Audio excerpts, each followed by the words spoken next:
Let me tell you a story. A story about a house. Not just any house. This one had a voice of its own. A voice that whispered in the dark when no one else was around. It sat deep in the countryside, far from the city, standing alone like it had been forgotten by time itself. The trees around it twisted unnaturally, as if even they didn't want to get too close. For 30 years, no one had lived there. No one dared. Until a young man named Michael Harper inherited it. Michael wasn't the kind of person to believe in ghost stories. He laughed at the idea of curses, thought hauntings were just tricks of the mind. To him, this was just an old, dusty house, something he could fix up, sell, and move on. But that was before the whispering started. The first night, Michael was exhausted. He had spent the whole day clearing out old furniture, brushing off cobwebs, and trying to make the place feel less abandoned.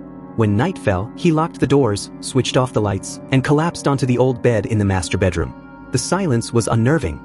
No cars, no sirens, not even the hum of electricity. Just the deep, endless quiet of the countryside. Then, somewhere in the darkness, he heard it. A whisper. So, almost tender. Michael. His eyes flew open. For a long moment he lay there, his breath caught in his throat. The sound had been so faint, barely more than the wind slipping through the cracks. He turned on his phone's flashlight and scanned the room. Empty. Nothing but old walls and dust. He shook his head, muttered something about being overtired, and went back to sleep. But in the back of his mind, something gnawed at him. Because he knew what he heard. The second night, things got worse. At 3:15 a.m., he woke up again. This time, the whispering was clearer. "Michael, come downstairs." His stomach clenched. It was close now, too close. The words weren't drifting from some far-off corner of the house. They were in the room with him.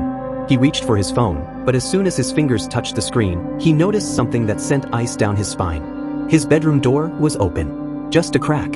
He had closed it. No, he had locked it. He was sure.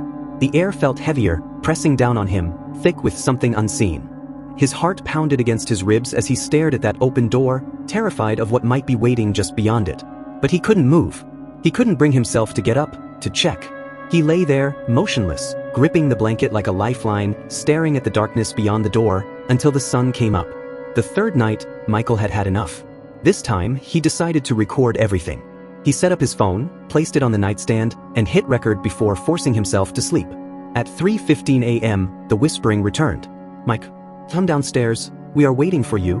His eyes snapped open. The whispering was louder now, closer than ever. He turned, reaching for his phone to check the recording. But before he could grab it, he realized something was wrong. The whispering was no longer coming from the hallway. It was right behind him. Michael's body turned cold. His breath hitched in his throat. Slowly, so slowly, he turned his head toward the doorway. And there, standing at the bottom of the stairs, was a figure. Still silent, watching. Michael couldn't move.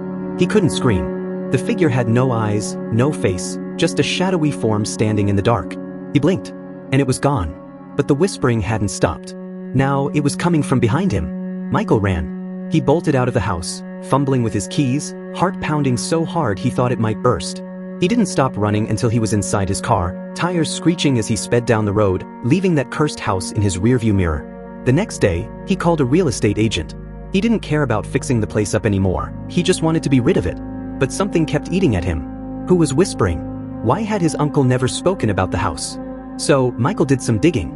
Looked through old records, news articles. And what he found still haunts him to this day. His uncle had died in that house on October 17, 1987, at exactly 3:15 a.m. And he wasn't the first. 6 others had disappeared inside that house before him. Every single one at 3:15 a.m. Michael never set foot in that house again. But even now, sometimes, when he's lying in bed late at night, in that moment between sleep and wakefulness, he swears he can still hear it. A whisper, calling his name.